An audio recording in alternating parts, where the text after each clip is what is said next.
Hi, good evening to everyone. Previous ఎఫర్ట్స్లో హనుమన్ గారు ఈ వన్ సైడెడ్ డిసీజ్ గురించి చెప్తూ అండ్ వన్ సైడెడ్ డిసీజ్లో సెలెక్ట్ అయ్యేటటువంటి ఫస్ట్ మెడిసిన్ అనేది అక్కడ తక్కువ నెంబర్ ఆఫ్ సిమ్టమ్స్ ఉండటం వల్ల ఇంపర్ఫెక్ట్లీ హోమియోపతిక్ మెడిసిన్ సెలెక్ట్ అవుతుంది. ఈవెన్ దో అలా ఇంపర్ఫెక్ట్లీ హోమియోపతిక్ మెడిసిన్ సెలెక్ట్ చేసినప్పటికీ, ఇండికేట్ అయినప్పటికీ, ఇచ్చినప్పటికీ అది ఎటువంటి ప్రయోజనాలని ఇస్తుంది, దాన్ని ఎలా అనాలిసిస్ చేయాలి, వాటి వల్ల ఉపయోగం ఏంటి అనేసి ప్రీవియస్ ఎఫర్జన్స్లో నేర్చుకోవడం జరిగింది. ఈరోజు ఈ వన్ సైడెడ్ గురించే, అంటే అసలు మళ్ళీ మెడిసిన్ ఎప్పుడు రిపీట్ చేయాలి అనే దాని గురించి ఎఫర్జన్స్లో చెప్తున్నారు అనమాట. ఓకే, ఆర్గనాన్ ఆఫ్ మెడిసిన్ అంటే తీసి చూడండి 183 aphorism. Whenever therefore the dose of the first medicine ceases to have a beneficial effect, a new examination of the disease must now be instituted. అంటే ఆర్గనాన్ కరెక్ట్ కానీ మన వంట పట్రా ఉంటారు కదా, అలాగని పడితే అసలు 5th ఎడిషన్కి 6th ఎడిషన్కి ఎన్ని చోట్ల తప్పులు ఉన్నాయి ఏంటి అనేసి అర్థమైపోతుంది అనమాట.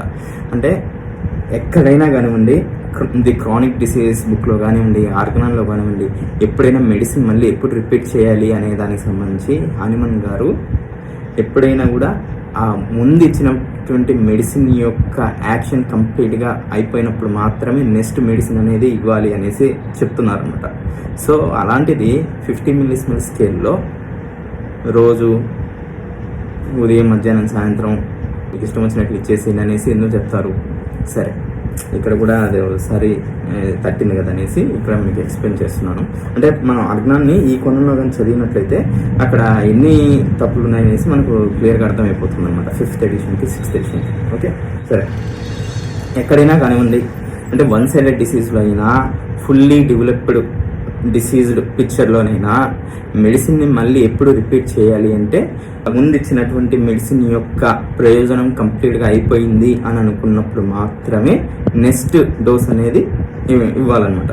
So whenever therefore the dose of the first medicine ceases to have a beneficial effect, a new examination of the disease must now be instituted అని చెప్తూ ఇక్కడ పెరంథసిస్ ఇస్తున్నారన్నమాట బ్రాకెట్లో. అసలు బెనిఫిషియల్ ఎఫెక్ట్, అసలు వన్ సైడెడ్ డిసీజ్లో మెడిసిన్ ఇచ్చిన తర్వాత ఆ యొక్క మెడిసిన్ ఏ రకమైనటువంటి బెనిఫిషియల్ ఎఫెక్ట్ ఇస్తుంది అనేసి ప్రీవియస్ ఎఫర్జన్స్లో చెప్పుకోవడం జరిగింది. అయితే ఇక్కడ మళ్ళీ పెరాంథసిస్లో చెప్తున్నారు అనమాట. If the newly developed symptoms do not demands more speedy aid, పెరాంథసిస్లో by reason of their gravity. అంటే ఈ వన్ సైడెడ్ డిసీజ్లో మనం ఇచ్చినటువంటి హోమియోపతిక్ మెడిసిన్ ఏం చేస్తుంది అంటే అక్కడ అప్పటి వరకు లేనటువంటి కొత్త సిమ్టమ్స్నైనా బయటికి ప్రొడ్యూస్ చేస్తుంది, బయటికి తీసుకొస్తుంది.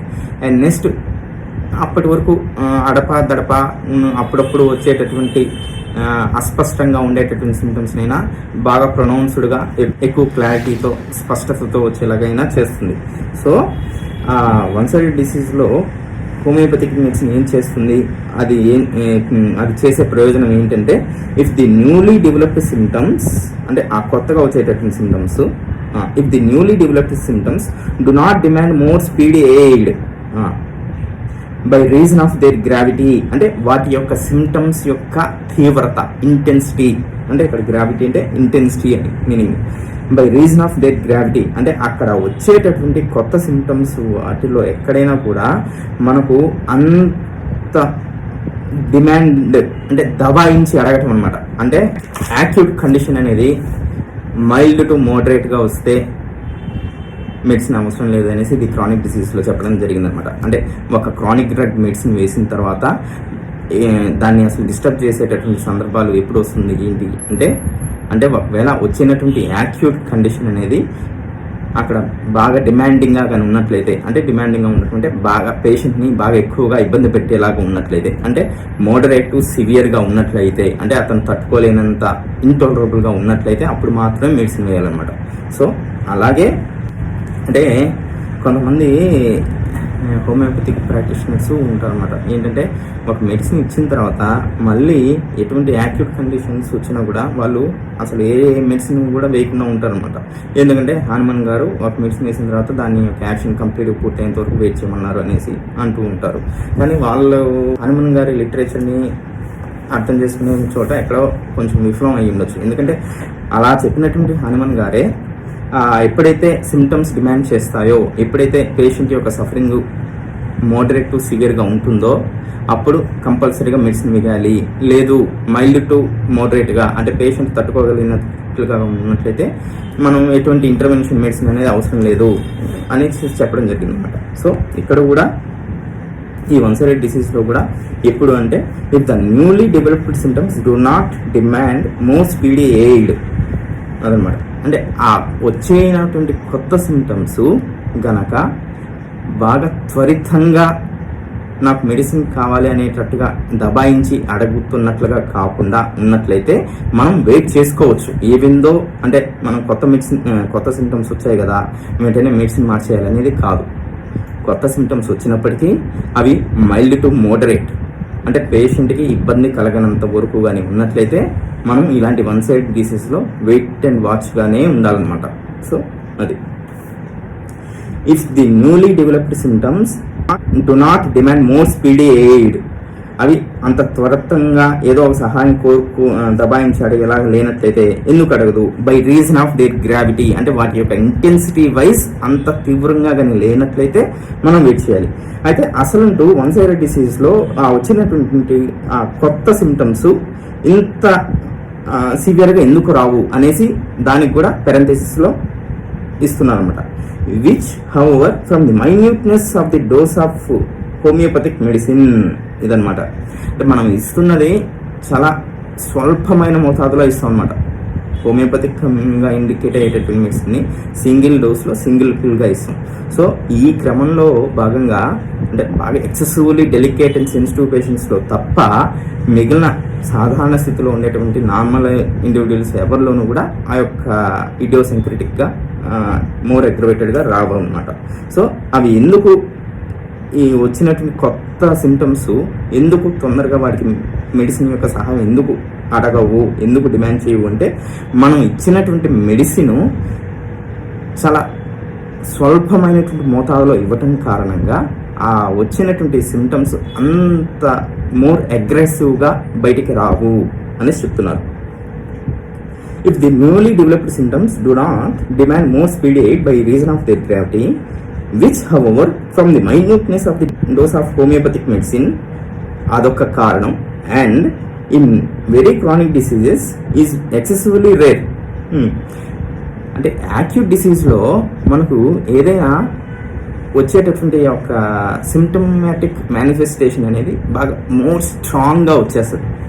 అదే క్రానిక్ కండిషన్లో ఆ వైటాలిటీ క్రానిక్ కండిషన్లో భాగంగా క్రానిక్ మియాజమ్స్లో భాగంగా వైటాలిటీ బాగా లోగా ఉంటుంది కాబట్టి అక్కడ ఉండేటటువంటి సిమ్టమ్స్ అంత అగ్రెసివ్గా అంత స్ట్రాంగ్గా మేనిఫెస్ట్ అవ్వవు. అవి కొంత మోడరేట్గానే మైల్డ్గానే ఎక్స్ప్రెషన్ అనేది ఉంటుందన్నమాట. అది చెప్తున్నారు. Whenever therefore the dose of the first medicine ceases to have a beneficial effect if the newly developed symptoms do not demand more speedy aid by reason of their gravity, వాటి యొక్క తీవ్రత మూలంగా అది ఎంత ఎక్కువ అర్జెంట్ మెడిసిన్ ఎయిడ్ అవసరంగా కోరుకోకున్నట్లయితే అవి ఎందుకు కోరుకోవనేసి చెప్తున్నారు.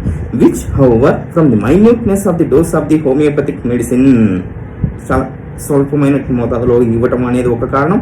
And in very chronic disease is excessively rare.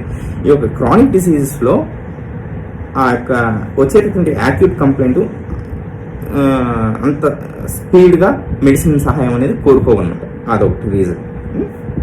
సరే, ఈ రకంగా మెడిసిన్ యాక్షన్ అంటే అది చేసేటటువంటి ప్రయోజనం అంతా కూడా అయిపోయింది, కంప్లీట్ అయిపోయింది అని అనుకున్నప్పుడు a new examination of the disease must now be instituted. The status morbi as it now is must be noted down. అక్కడ ముందు ఇచ్చినట్టు మెడిసిన్ యొక్క యాక్షన్ కంప్లీట్గా పూర్తిగా అయిపోయిన తర్వాత అక్కడ మళ్ళీ ఫ్రెష్ ఎగ్జామినేషన్ అనేది తీసుకోవాలి. ఫ్రెష్గా తీసుకొని వాటిని అక్కడ ఉన్నటువంటి పరిస్థితి అంతా డీటెయిల్గా రాసుకున్న తర్వాత ది స్టేటస్ మార్బై, ఇది లాటిన్ వర్డ్ అనమాట. దీన్ని ఇంగ్లీష్లో ఏంటంటే మార్బిడ్ స్టేట్ అనేసి. Morbid state as it now is must be noted down. ఇక్కడ మనం ఆర్గనాన్ కానీ చూసినట్లయితే ఆర్గనాన్లో ఎక్కడా కూడా ఎప్పటికప్పుడు ఆ డిసీజ్ అనేసి చెప్పరనమాట. ఎక్కడైనా కూడా మార్బిడ్ స్టేట్ అనేసి వాడటం జరుగుతుంది.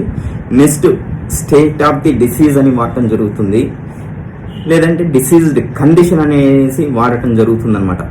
ఓన్లీ డిసీజ్ అనేటటువంటి పదం అనేది వాడరు. ఎందుకు ఏంటి అంటే మిగిలిన ఇతర సిస్టమ్స్కి మన హోమియోపతి సిస్టమ్ ఆఫ్ వైద్య శాస్త్రానికి తారతమ్యాలు చాలా ఉంటాయి. వాటిలో ఇది కూడా మనం కన్సిడరబుల్గా చెప్పుకోగనేటువంటి వ్యత్యాసం అనమాట. ఏంటంటే ఆ diseased state or morbid state అంటే వ్యాధి స్థితి అని చెప్పుకునే క్రమంలో ఫర్ ఎగ్జాంపుల్ ఒక హైపర్ టెన్షన్ కేసు అనేది ఉంది. ఒక హైపర్ టెన్షన్ కేసు కానీ తీసుకున్నట్లయితే మన దగ్గరికి పేషెంట్ వచ్చేటప్పుడు vertigo tendency to fall forward అనే కంప్లైంట్తో వస్తాడు. మిగిలిన టోటాలిటీ కూడా చూసుకొని మనం పలానా ఏదో ఒక ఎక్స్ అనే మెడిసిన్ అనేది ఇస్తాం. ఒక 3 నెలలు 4 నెలలు గడిచిన తర్వాత కంప్లీట్గా హైపర్ టెన్షన్ కాస్త ఏ హైపోథైరాయిడిజంకో ఏ డయాబెటీస్కో మారిపోదు, కానీ అక్కడ ఉండేటటువంటి సింటమాటాలజీ అనేది స్లైట్గా మారిపోతుంది. ఎలా మారుతుంది ఏంటంటే అంతకుముందు vertigo tendency to fall forward ఉండేది కాస్త ఇప్పుడు నాకు ఏమనండి ఈ మధ్యకాలంలో నడుస్తూ ఉంటే ఒక వైపుకి లాగేస్తున్నట్టుగా ఉంది. ఈవెన్ బండి నడుపుతున్నా కూడా ఒక వైపుకి కుడివైపుకి లాగేస్తున్నట్టుగా ఉంది, ఎవరో కుడివైపుకి లాగేస్తున్నట్టుగా అనిపిస్తుంది, ఇలా లాగేస్తున్నట్టుగా ఉంది అంటారు. అంటే ఈ కుడివైపుకి లాగేస్తున్నట్టుగా ఉండట్లేదని మనం వర్టిగోలోనే స్వేయింగ్ టువర్డ్స్ రైట్ సైడ్ అని ఉంటుంది. అంటే వాళ్ళు ఈవెన్ స్ట్రైట్ గా నడుస్తున్నప్పటికీ ఇలా కుడివైపుకి లాగేస్తున్నట్టుగా అనిపిస్తుంది అనమాట. సో ఇలా సింటమాటాలజీ అనేది మారిపోతూ ఉంటుంది. అంటే ఈవెన్ దో అది డిసీజ్ అప్పుడు హైపర్ టెన్షన్ ఇప్పుడు హైపర్ టెన్షన్, కానీ అక్కడ ఉండేటటువంటి పరిస్థితులకి అతనుకి ఎక్స్పోజ్ అయినటువంటి పరిస్థితులకి అక్కడ డిసీజ్ అనేది ఆ డిసీజ్ యొక్క కండిషన్ మార్బిడ్ స్టేట్ అనేది మారిపోతుండొచ్చు. సో ఈ రకంగా మారుతూ ఉంటుంది. నెక్స్ట్ ఇంకొన్ని రోజులు పోయిన తర్వాత ఏమోనండి నాకు అంతకుముందు చెప్పినటువంటి టెండెన్సీ టు ఫార్వర్డ్ అంటే ముందుకు పడిపోతున్నట్టుగా అలాంటిది లేదు, ఓ పక్కకి లాగుతున్నట్టుగా లేదు, నాకు ఇప్పుడు ఊరక గర్రన కళ్ళు తిరుగుతున్నాయండి, నేనే తిరిగిపోతున్నట్టుగా అనిపిస్తుంది రౌండ్గా అనేసి ఉంటుంది. అప్పటికి కూడా అప్పుడు హైపర్ టెన్షన్ ఉంటుంది, కానీ డిసీజ్డ్ కండిషన్ మటుకు మార్బిడ్ స్టేట్ మటుకు వ్యాధి స్థితి మటుకు ఎప్పటికప్పుడు అక్కడ ఉండేటటువంటి పరిస్థితులకు అనుగుణంగా సిమ్టమ్స్ని మార్చేసుకుంటూ ఉంటుందన్నమాట. సో ఇంకొక ఎగ్జాంపుల్ కానీ తీసుకున్నట్లయితే ఒకప్పుడు ఈ హైపర్ టెన్షన్లో భాగంగా నాకు కోపం బాగా ఎక్కువ వచ్చేది. ఎలాంటి సందర్భాల్లో వచ్చేది ఊరికి చిన్న వాటికి కూడా కోపం వస్తుంది. సరే అప్పుడు ఏంటి, అప్పుడు ఎలా ఎక్స్ప్రెస్ అయ్యేది కోపం అంటే అప్పుడు నేను ఊరికి పళ్ళు కొరుకుతాను, బాగా ఏదైనా చేతులు ఉంటే విసిరేస్తాను, ఇలాంటివి ఉండేవి. ఇప్పుడు ఏమవుతుందంటే సార్ ఈ మధ్య నాకు ఇంకా కోపం పెరుగుతుందండి, ఏమాత్రం నాకు కొంచెం ఎదురు చెప్పినా నేను దాన్ని తట్టుకోలేకపోతున్నాను, ఆల్మోస్ట్ నేను వాళ్ళని కొట్టేయాలనిపిస్తుంది, కర్ర తీసుకుని చితక బాధేయాలనిపిస్తుంది అని చెప్తుంటారు. అంటే ఈలోపే అతనికి డిసీజ్ టెర్మినాలజీ డయాగ్నోసిస్ ఏమి హైపర్ టెన్షన్ నుంచి ఇంకొక బ్రెయిన్ ట్యూమర్కో లేదు ఇంకొక డిస్పెప్సియాకో మారాల్సిన అవసరం లేదు, మారదు కూడా. సో కానీ అక్కడ డిసీజ్డ్ స్టేట్ మటుకు ఆ వ్యాధిగ్రస్త స్థితిలో మటుకు ఆ ఇంటెన్సిటీ ఆఫ్ యాంగర్లో కానివ్వండి, ఆ యాంగర్ వచ్చినప్పుడు ఆ ఎక్స్ప్రెషన్లో కానివ్వండి, వాటిలో మారిపోతూ ట్రాన్స్ఫార్మ్ అయిపోతూ ఉంటుందన్నమాట. సో మనం హోమియోపతిక్గా మనం కన్సిడర్ చేసేది ఏంటి అంటే ఎప్పటికప్పుడు మన ముందు ఉన్నటువంటి పేషెంట్లో ఉండేటటువంటి వ్యాధి స్థితిని మనం కన్సిడరేషన్లోకి తీసుకొని మెడిసిన్ అనేది ఇస్తాం. సో ఈ క్రమంలో ఎప్పటికప్పుడు మోర్ యాక్యురేట్ ఇండికేటెడ్ డ్రగ్ అనేది పడుతూ ఉంటుంది. ఈ క్రమంలో వాళ్ళకి ఎప్పటికప్పుడు వాళ్ళకు ఉండేటువంటి కొంత సెట్ ఆఫ్ సిమ్టమ్స్ అనేది కొంత సెట్ ఆఫ్ డ్రగ్ వ్యాధి అనేది తగ్గుతూ వస్తుంది. అదే ఇతర వైద్య శాస్త్రాల్లో ఏంటంటే హైపర్ టెన్షన్ అంటే హైపర్ టెన్షన్ 3 నెలల తర్వాత 6 నెలల తర్వాత సంవత్సరం తర్వాత ఈ యొక్క సిమ్టమ్స్ చేంజ్ అయినా ఆ సిమ్టమ్స్ చేంజ్ అవ్వకపోయినా ఉన్న సిమ్టమ్స్లోనే డిగ్రీ వైజ్ అంటే ఇంటెన్సిటీ వైజ్ లక్షణాల యొక్క తీవ్రతలో మార్పు పెరిగినా తగ్గినా సేమ్ ఒకటే మెడిసిన్ ఇచ్చేస్తూ ఉంటారు అన్నమాట. సో అక్కడ వాటిల్లో ఏంటంటే ఓన్లీ డిసీజ్ డయాగ్నైజ్డ్ టర్మ్ మాత్రమే కన్సిడరేషన్లోకి తీసుకుంటారు, ఆ వ్యాధి స్థితిని వాళ్ళు కన్సిడరేషన్లోకి తీసుకోరన్నమాట. మనం ఏంటంటే ఇండివిజువలైజేషన్లో భాగంగా మార్బిడ్ స్టేట్ ఎప్పటికప్పుడు మనం ముందు కూర్చున్నటువంటి పేషెంట్లో అప్పటికప్పుడు ఉన్నటువంటి డిసీజ్డ్ కండిషన్ని అంటే వ్యాధి స్థితిని పరిగణలోకి తీసుకొని అప్పటికప్పుడు ఉన్న టోటాలిటీని బేస్ చేసుకొని మెడిసిన్ ఇస్తాం అనమాట. సో ఈ క్రమంలో ఎప్పటికప్పుడు ది మోర్ యాక్యురేట్ మెడిసిన్ అనేది పడుతుంది అనమాట. సో అది సో ఆర్గనాన్లో కానీ ఇంకా హనుమాన్ గారి లిటరేచర్లో ఎక్కడైనా కానండి, క్రానిక్ డిసీజెస్లో కానీ ఎక్కడైనా కూడా మార్బిడ్ స్టేట్ అనేది వాడటం జరుగుతుంది. ఎందుకంటే ఉన్న సిమ్టమ్స్ అవే సిమ్టమ్స్ ఉండి ఒకప్పుడు డిగ్రీ వైజ్ ఇంటెన్సిటీ వైజ్ ఒకప్పుడు అంత ఎక్కువగా లేకుండా ఇప్పుడు ఇంటెన్సిటీ పెరిగినా దాన్ని అక్కడ మార్బిడ్ స్టేట్లో డిఫరెన్స్ అనేది వచ్చినట్లు దాన్ని కన్సిడరేషన్ తీసుకొని మెడిసిన్ అనేది ఇస్తాం. అలాగే ఉన్న సిమ్టమ్సే కాకుండా కంప్లీట్గా వేరే సెట్ ఆఫ్ సిమ్టమ్స్ వచ్చినా మార్బిడ్ స్టేట్గా వ్యాధి స్థితిని మారిందనేసి కన్సిడరేషన్లోకి తీసుకొని మెడిసిన్ ఇస్తాం అనమాట. అది మిగిలిన ఇతర సిస్టమ్స్ లేదా ఎప్పుడు జీవితాంతం హైపర్ టెన్షన్ అంతే, దానికి సంబంధించిన మెడిసిన్ ఇస్తూ ఉంటారు అనమాట. సో అదనమాట. ఓకే, ఈ యొక్క ముందు ఇచ్చినటువంటి మెడిసిన్ యొక్క డ్యూరేషన్ ఆఫ్ యాక్షన్ కంప్లీట్గా అయిపోయింది, అది చేసేటటువంటి ప్రయోజనం అంతా అయిపోయింది అని అనుకున్న తర్వాత మనం మళ్ళీ ఫ్రెష్ న్యూ ఎగ్జామినేషన్ అనేది తీసుకొని అక్కడ ఉండేటటువంటి మార్బిడ్ స్టేట్ ఏంటి, అప్పటికప్పుడు ఉన్నటువంటి morbid state fresh morbid state ఏంటి అనేసి క్లియర్గా నోట్ డౌన్ చేసుకున్న తర్వాత second homeopathic remedy selected in accordance with it which shall exactly suit the present state. ఆ తర్వాత ఇచ్చేటటువంటి సెకండ్ మెడిసిన్ అనేది ఇప్పుడు ఉన్నటువంటి కండిషన్కి ఏది తగినైనదో దాన్ని సెలెక్ట్ చేసుకునే క్రమంలో అత్యంత తగినైనటువంటి మెడిసిన్ మనం ఇచ్చుకుంటాము. And second homeopathic remedy selected in accordance with అంటే ఇప్పుడు ఉన్నటువంటి ఫ్రెష్ ఎగ్జామినేషన్ ఆఫ్ సిమ్టమ్స్ని ఆధారంగా చేసుకొని ఇస్తాము. Which shall exactly suit the present state, most తగినైనటువంటి మెడిసిన్ ఇస్తుంటాం. And one which shall be all the more appropriate can then be found as the group of symptoms has become larger and more complete. అంటే ఈ ముందు ఇచ్చేటువంటి కండిషన్లో తక్కువ number of symptoms ఉంటాయి, తక్కువ నెంబర్ ఆఫ్ సిమ్టమ్స్ కాస్త ఇప్పుడు ఇంకొంచెం మోర్ నెంబర్ ఆఫ్ సిమ్టమ్స్ వస్తూ ఆ యొక్క డిసీజ్ యొక్క పిక్చర్ అనేది మోర్ క్లారిటీ వస్తూ అంతకు ముందు వరకు అసంపూర్ణంగా ఉన్నది ఇప్పుడు సంపూర్ణమైనటువంటి డిసీజ్డ్ పిక్చర్ని లో భాగంగా ఇంకొన్ని కొత్త సిమ్టమ్స్ అండ్ కొత్త గ్రూప్ ఆఫ్ సిమ్టమ్స్ అన్నిటిని కలుపుకొని మనం అత్యంత తగినటువంటి మెడిసిన్ అనేది ఇస్తూ మన జర్నీని కొనసాగుతాం అనేసి చెప్తున్నాను అనమాట. సరే ఇంకొకసారి చదువుతాను. 183 whenever therefore the dose of the first medicine ceases to have a beneficial effect if the newly developed symptoms do not demand more speedy aid by reason of their gravity, which however from the minuteness of the dose of the homeopathic medicine and in very chronic disease is excessively rare. A new examination of the disease must now be instituted. The status morbid ante the morbid state as it now is must be noted down, and a second homeopathic remedy selected in accordance with it which shall exactly suit the present state, and one which shall be all the more appropriate can then be found as the group of symptoms has become larger and more complete అని చెప్తూ ఇక్కడ ఒక footnote అనేది ఇస్తున్నారన్నమాట.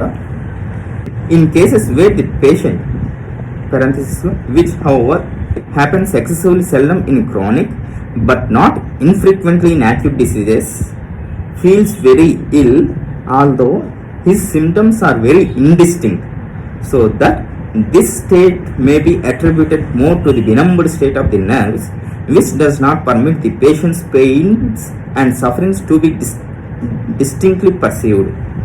This torpor of the internal sensibility is removed by opium, and in its secondary action of the symptoms of the disease become distinctly apparent. సరే, అక్కడ వ్యాధి అనేది ఇంకా మోర్ కంప్లీట్గా అయ్యే క్రమంలో అనేసి అన్నదానికి ఫుట్ నోట్ అనేసి చెప్తున్నారు. ఇక్కడ ఏంటంటే కొన్ని కండిషన్స్ అనమాట. అంటే అవి ఏంటంటే బినంబ్డ్ స్టేట్ ఆఫ్ నర్వ్స్, అంటే బినంబింగ్ పెయిన్ అనేది తీసుకున్నాం. ఇది ఏ డిసీజ్డ్ కండిషన్ అయినా కూడా యాక్యూట్లో దాని యొక్క మేనిఫెస్టేషన్ అనేది బాగా స్ట్రాంగ్గా ఉంటుంది. క్రానిక్ డిసీజ్, క్రానిక్ కంప్లైంట్లో దాని యొక్క సిమ్టమ్ ఎక్స్ప్రెషన్ అనేది మైల్డ్ టు మోడరేట్గానే ఉంటుందనేసి నాకు చెప్పుకోవడం జరిగింది. సో ఈ క్రమంలో భాగంగా ఈ బినంబ్డ్ స్టేట్ ఆఫ్ నర్వ్స్ అంటే ఫర్ ఎగ్జాంపుల్ అక్కడ హెడేక్ రిలేటెడ్గా కంప్లైంట్ అనేది ఉందనుకోండి, అక్కడ ఆ నెర్వ్స్లో ఆ బినంబింగ్ స్టేట్ అనేది ఉండటం కారణం చేత అది బాగా ప్రపోండ్గా ఉంటుంది కదా, బాగా స్ట్రాంగ్గా మేనిఫెస్ట్ అవటం చేత అక్కడ ఉండేటటువంటి ఇతరితర కంప్లైంట్స్ అన్నిటినీ కూడా అది స్పష్టంగా బయటికి తీసుకొని రానివ్వదు ఎక్కడ యాక్యూట్ డిసీజెస్లో. అదే ఆ బినంబింగ్ స్టేట్ అనేటటువంటి కండిషన్ను అదే క్రానిక్ కండిషన్లో కానీ అయినట్లయితే అది చాలా మైల్డ్ టు మోడరేట్గానే ఎక్స్ప్రెస్ అవుతుంది. సో ఈ బినంబింగ్ స్టేట్ కారణంగా మిగిలిన ఇతరితర సిమ్టమ్స్ని అది ఎక్కువగా అబ్స్క్యూట్ చేయదు. యాక్యూట్ కండిషన్లో బినంబింగ్ స్టేట్ అనే కారణం చేత అక్కడ ఉండేటటువంటి సిమ్టమ్స్ని ఎక్కువగా అబ్స్క్యూరిటీ అనేది చేయగలుగుతుంది. అదే క్రానిక్ కండిషన్లో ఆ బినంబింగ్ స్టేట్ ఆ బినంబింగ్ పెయిన్ అనేటటువంటి కంప్లైంట్ అనేది చాలా తక్కువ ఇంటెన్సిటీతో మైల్డ్ ఇంటెన్సిటీతో ఉండటం కారణం చేత మిగిలిన సెట్ ఆఫ్ సిమ్టమ్స్ని అది క్లియర్గా మేనిఫెస్టేషన్ అనేది ఇస్తుందన్నమాట. సో ఇక్కడ చెప్తున్నా చూడండి, in cases where the patient అంటే which however happens excessively seldom in chronic అంటే ఈ క్రానిక్ కండిషన్స్లో ఈ యొక్క benumbed state of the nerves అనే కండిషన్ అనేది చాలా అరుదుగా ఉంటుంది, అరుదుగా చూస్తుంటాము. అంటే బినంబ్డ్ స్టేట్ ఆఫ్ నర్వ్స్ అనే కండిషన్ ద్వారా ఇతరితర సిమ్టమాటాలజీ అంతా అబ్స్క్యూర్ చేయటం అనేది చాలా రేర్గా చూస్తుంటాము. But not infrequently in acute disease. అదే ఈ యాక్యూట్ డిసీజ్లో కానీ అయినట్లయితే వాటి చాలా తరచుగా చూస్తాం అనేసి చెప్తున్నారు. ఎందుకు యాక్యూట్ డిసీజ్లో ఈ బినంబ్డ్ స్టేట్ ఆఫ్ నర్వ్స్ కారణంగా సిమ్టమాటాలజీని అది అక్కడ అబ్స్క్యూట్ చేసేస్తుంది. ఎందుకు? ఈ బినంబింగ్ పెయిన్ అనేది బాగా స్ట్రాంగ్గా మేనిఫెస్టేషన్ కారణం చేత అక్కడ ఉండేటటువంటి ఇతరితర సెన్సేషన్స్ని కానీ ఇతరితర పెయిన్ మోడాలిటీస్ని కానీ అది అక్కడ ముద్దుబాటు చేసేస్తుంది. సో అలాంటి కండిషన్స్లో ఏం చేయాలి అనేసి చిన్న టిప్ అనేది ఇస్తున్నాను అనమాట. ఇదంతా కూడా అక్కడ ఎందుకు జరుగుతుంది అంటే ఆ నెర్వ్స్కి ఆ బినంబింగ్ నేచర్ వల్ల ఆ టార్పిడ్గా ఉండటం అంటే జడత్వంగా ఉండటం చేత అవి అలాంటివి జరుగుతుంటాయని చెప్తూ, this torpor of the internal sensibility is removed by opium and in its secondary action of the symptoms of the disease become distinctly apparent. ఈ ఓపియం అనేది ప్రైమరీ యాక్షన్లో ఏం చేస్తుంది? ముద్దు బారేలాగా చేస్తుంది. అంటే అక్కడ ఉండేటటువంటి ఆ పెయిన్స్ని కానీ ఇంకోటి కానీ మిగిలిన సెన్సేషన్స్ని కానీ ముద్దు బారిపోయేలా చేస్తుంది. కానీ సెకండరీ యాక్షన్లో భాగంగా అంటే వైటల్ ఫోర్స్ సెకండరీ యాక్షన్లో భాగంగా ఇంకా మోర్ ఎక్కువ స్ట్రెంగ్త్తో సైడ్ ఎఫెక్ట్స్ని ప్రొడ్యూస్ చేస్తుంది. ఈ క్రమంలో అక్కడ ఉండేటటువంటి డిసీజ్ క్లారిటీ అనేది మనకు సెకండరీ యాక్షన్లో మనకు స్పష్టంగా అర్థమవుతుంది అనేసి చెప్తున్నాను అనమాట. సో ఇలాంటి బినంబ్డ్ స్టేట్ ఆఫ్ కండిషన్స్లో ఎప్పుడన్నా మనం అక్కడ డిసీజ్ పిక్చర్ అనేది కరెక్ట్గా స్పష్టంగా లేదు అనుకునేటటువంటి కండిషన్స్లో ఈ ఓపియం అనేటటువంటి డ్రగ్ని ఇచ్చి అక్కడ ఉండేటటువంటి ఆ నెర్వ్స్కి ఉండేటటువంటి ఇన్సెన్సిబిలిటీని మనం తీసేయచ్చు. లేదు అది తీసేయలేకపోయినా కంప్లీట్గా ఆ సెకండరీ యాక్షన్లో భాగంగా అక్కడ ఉండేటటువంటి పెయిన్స్ కానీ సెన్సేషన్స్ కానీ మోర్ డిస్టింక్ట్గా మోర్ ప్రొనౌన్స్డ్గా స్పష్టంగా కనిపిస్తాయి అనేసి చెప్తున్నాను అనమాట. In cases where the patient which however happens excessively seldom in chronic but not infrequently in acute disease feels very ill although his symptoms are very indistinct, బాగా అస్పష్టంగా ఉంటాయి. So that this state may be attributed more to the benumbed state of the nerves.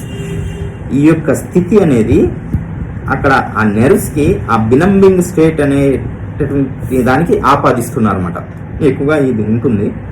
Which does not permit the patients pains and sufferings to be distinctly perceived. అక్కడ ఉండేటటువంటి ఆ రోగి యొక్క ఆ వ్యాధి యొక్క పెయిన్స్ని ఇబ్బందుల్ని స్పష్టంగా గమనించేలాగా చేయనీదు. ఏది? ఈ బినంబుడు ముద్దుబారటం అనేటటువంటి ఇదంతా కూడా టార్పర్ ఆఫ్ ది ఇంటర్నల్ సెన్సిబిలిటీ అని చెప్తున్నారు. అంటే జడత్వం అనేటటువంటి ఈ యొక్క టార్పర్ని మనం ఎలా తొలగించాలి అంటే this torpor of the internal sensibility is removed by opium and in its secondary action the symptoms of the disease become distinctly apparent. Secondary యాక్షన్లో భాగంగా సెకండరీ కౌంటర్ యాక్షన్లో భాగంగా అక్కడ ఆ డిసీజ్ అనేది ఇంకొంచెం మోర్ క్లారిటీతో మోర్ డిస్టింక్ట్గా మనకు వ్యక్తపరుస్తుంది అనేసి చెప్తున్నాను అనమాట. ఇలాంటి ఇంటర్నల్ ఇన్సెన్సిబిలిటీ ఉన్నటువంటి conditions. Next 184. In like manner, after each new dose of medicine has exhausted its action, చూడండి, in like manner, after each new dose of medicine has exhausted its action, అంటే ఇచ్చినటువంటి ప్రతి ఒక్క మెడిసిన్ యొక్క యాక్షన్ పూర్తిగా అయిపోయినప్పుడు మాత్రమే the state of the disease that still remains is to be noted a new with respect to it's remaining symptoms. ఆ medicine action ఇచ్చిన ప్రతి ఒక్క మెడిసిన్ యాక్షన్ పూర్తయింది అని అనుకున్న తర్వాత మాత్రమే అక్కడ ఉన్నటువంటి ఆ మార్పిడి స్టేట్ని మళ్ళీ కొత్తగా ఫ్రెష్ ఎగ్జామినేషన్ చేసుకొని వాటిని అక్కడ ఏవైతే మిగిలిన సిమ్టమ్స్ ఉన్నాయి, ఏంటి, ఏవి తగ్గాయి, ఏవి కొత్తగా వచ్చాయి, ఏవి ఇంకా ఉన్నాయి అనేసి వాటిని రాసుకోవాలనేసి చెప్తున్నారు. ఇక్కడ కూడా the state of the disease అని వాడటం జరిగింది. అంటే ఆ వ్యాధి స్థితినే మనం తీసుకోవాలి, not disease. Okay, the state of the disease that still remains is to be noted a new with respect to it's remaining symptoms and another homeopathic remedy sought for as suitable as possible for the group of symptoms now observed. ఈ remaining symptoms ఏవైతే ఉన్నాయో వాటిని రాసుకున్న తర్వాత దానికి తగినటువంటి మరొక homoeopathic సిమిలముని మనం వెతుక్కోవాలి. అది ఎలా అంటే as suitable as possible for the group of symptoms now observe. ఇప్పుడు మనం చూసినటువంటి సిమ్టమెటాలజీకి ఏది అత్యంత తగినైనదిగా మనకు వస్తుందో వాటిని చూసుకోవాలి. And so on until the recovery is complete. ఈ రకంగా అక్కడ వన్ సైడెడ్ డిసీజ్ అనేది పూర్తిగా నయం అయ్యేంత వరకు కూడా ఈ ప్రాసెస్ని రిపీట్ చేస్తూనే ఉంటాము. ఏంటి, ఒక మెడిసిన్ ఇచ్చిన తర్వాత అది చేసేటటువంటి ప్రయోజనం అంతా పూర్తి అయ్యేంత వరకు మనం వెయిట్ చేసి అక్కడ వచ్చేటటువంటి కొత్త కంప్లైంట్స్ కానివ్వండి, పాత కంప్లైంట్స్ అయితే కానివ్వండి, అక్కడ ఏవైతే మిగిలిపోయి ఉన్నాయో రిమైనింగ్ సెట్ ఆఫ్ సిమ్టమ్స్ని మనం డీటెయిల్గా నోట్ డౌన్ చేసుకొని ఆ తర్వాత మళ్ళీ దానికి సరిపోయినటువంటి సెకండ్ హోమియోపతిక్ మెడిసిన్ ఇస్తాము. దాని యాక్షన్ అయిపోయిన తర్వాత మళ్ళీ అక్కడ ఇంకేం సిమ్టమ్స్ ఉన్నాయి ఏంటి అనేసి చూసుకొని దానికి మళ్ళీ హోమియోపతిక్ మెడిసిన్ ఇస్తాం. ఈ క్రమంలో భాగంగా అక్కడ ఉండేటటువంటి కంప్లీట్ పూర్తిగా నయమయ్యేంత వరకు కూడా ఈ ప్రాసెస్ని ఇలా చేస్తూనే ఉంటామని చెప్తున్నాను. 184 ఇంకొకసారి చదువుతాను. In like manner after each new dose of medicine has exhausted it's action, the state of the disease that still remains is to be noted a new with respect to it's remaining symptoms and another homeopathic remedy sought for as suitable as possible for the group of symptoms now observed and so on until the recovery is complete. పూర్తిగా recovery వచ్చేంత వరకు కూడా ఈ యొక్క ప్రాసెస్ని చేసుకుంటామని చెప్తున్నాను.